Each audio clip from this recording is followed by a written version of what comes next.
Hola, buenas tardes. Mi nombre es Laura Isabel Ponce Salazar. Soy alumna del Instituto de Formación e Investigaciones Jurídicas de Michoacán, cursando la maestría en Derecho con orientación en juicios orales. En esta ocasión me voy a permitir hablar sobre el tema de los sujetos procesales en el sistema penal acusatorio. Se consideran sujetos procesales a aquellos que participan en un asunto, sea carácter penal o de cualquier rama del derecho. Los sujetos procesales básicos en materia penal, especialmente en los juicios orales, son el juez de garantías, juez de juicio oral, Ministerio Público y Policía Ministerial. Asimismo, el imputado, su defensor y así como la víctima o los ofendidos. Estos son los sujetos procesales que están establecidos en el Código Nacional Penal. Ahora bien, hablando del sujeto procesal, primero vamos a hablar del juez. Es el juez de control y garantías, el juez de juicio oral y el juez de ejecución. Como concepto, vamos a hablar también de los derechos y las obligaciones, algunos ejemplos y sobre todo el fundamento legal. El juez es el alto funcionario que se encarga de impartir justicia, por lo cual debe conducirse con respeto, mantener siempre el orden jurídico y el Estado de Derecho, así como evitar la anarquía e inseguridad. Algunos de sus derechos es que debe de satisfacer sus necesidades y establecer y tener el derecho a recibir una remuneración decorosa. La absoluta responsabilidad que deben asumir en el desarrollo de sus funciones. Además, es preciso que sus decisiones sean respetables. Algunas de sus obligaciones son que tienen la facultad de resolver asuntos de su competencia con el imperativo de la imparcialidad. Esto quiere decir que el juez no puede estar de ninguna de las partes, sino que siempre debe de ser imparcial. Algunos de ellos es el juez de control, el juez de garantía, juez de juicio oral y juez de ejecución. El fundamento legal está establecido en la Ley Nacional de Procedimientos Penales en los artículos 133, 134 y 135. Ahora bien, hablemos del sujeto procesal llamado víctima u ofendido. Se considera víctima el delito al sujeto pasivo que resiente directamente sobre su persona la afectación producida por la conducta delictiva. Asimismo, se considera ofendido a la persona física o moral titular del bien jurídico lesionado o puesto en peligro por la acción u omisión prevista en la ley penal como un delito.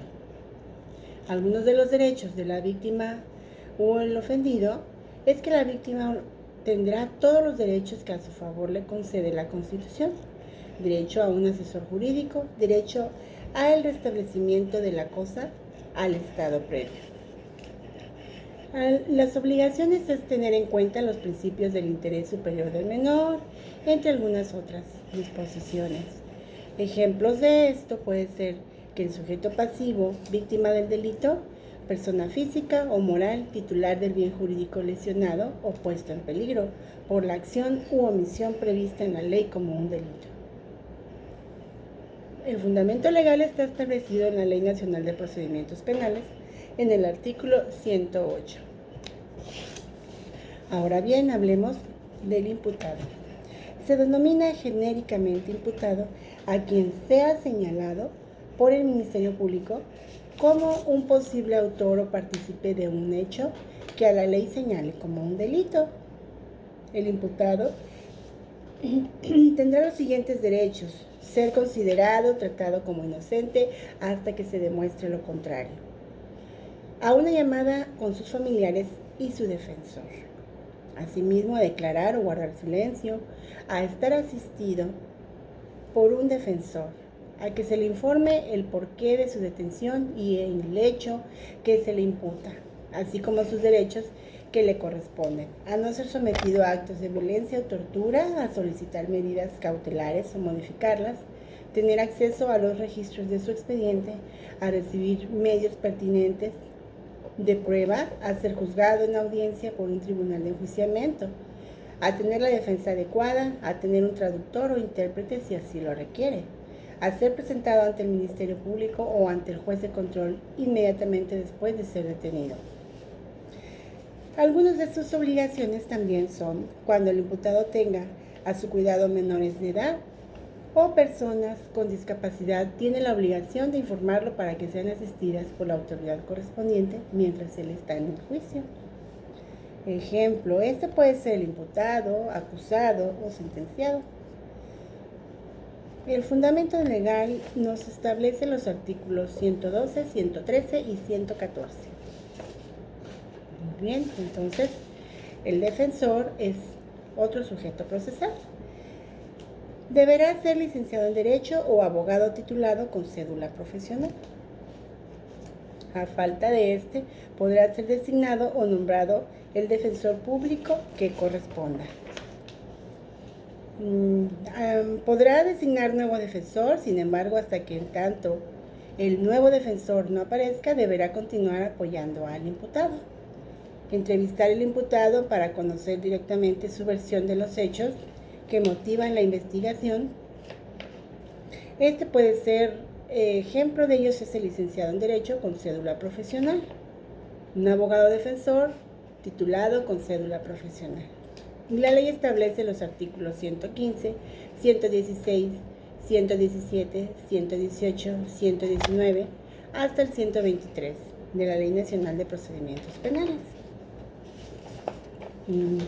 Enseguida hablaremos del Ministerio Público, que compete al Ministerio Público conducir la investigación, coordinar a los policías y a los servicios periciales durante la investigación, resolver sobre el ejercicio de la acción penal en la forma establecida por la ley, ordenar las diligencias pertinentes y útiles para demostrar o no la existencia del delito y la responsabilidad de quien lo cometió o participó en su comisión.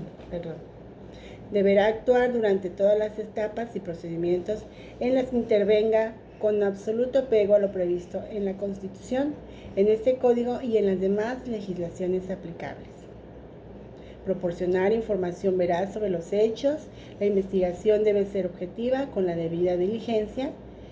También puede brindar información sobre todos los actos de investigación, solicitar la comparecencia del imputado.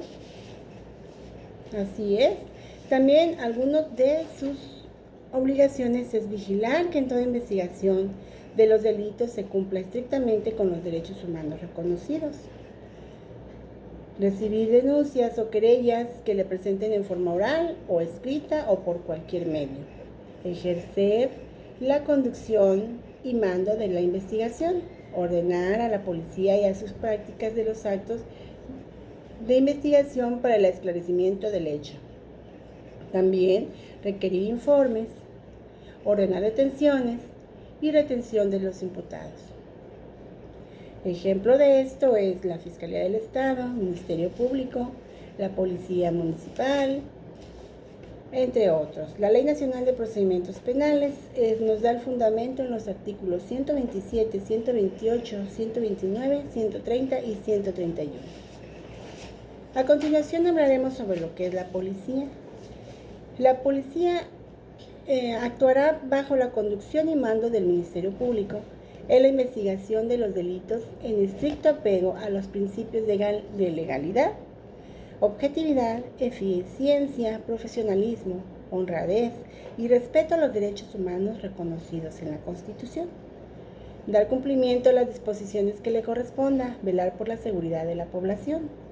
Recibir las denuncias sobre los hechos que pueden ser constitutivos de delito, recibir denuncias anónimas, realizar detenciones en los casos que autoriza la Constitución, informar de sus derechos a los detenidos, actuar bajo el mando del Ministerio Público e impedir que se consuman los delitos. Ejemplo de ellos es la Policía Municipal, Policía Estatal, Comisario jefe, comisariado, inspector general, inspector jefe, el inspector, el subinspector, oficial, policía primero, policía segundo, etc. Está fundamentado en la Ley Nacional de Procedimientos Penales en el artículo 132. También podemos encontrar entre las partes a lo que son los auxiliares de las partes.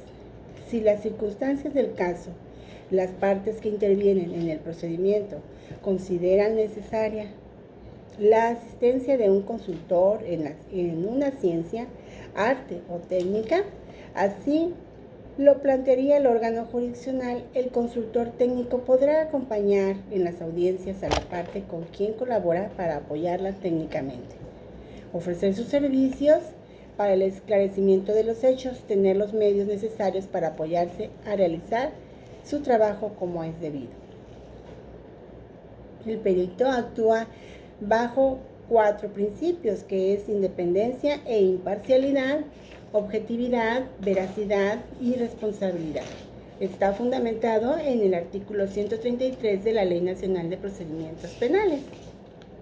Y así es como estos son los sujetos procesales que intervienen en un juicio oral. Hasta aquí mi participación. Muchas gracias.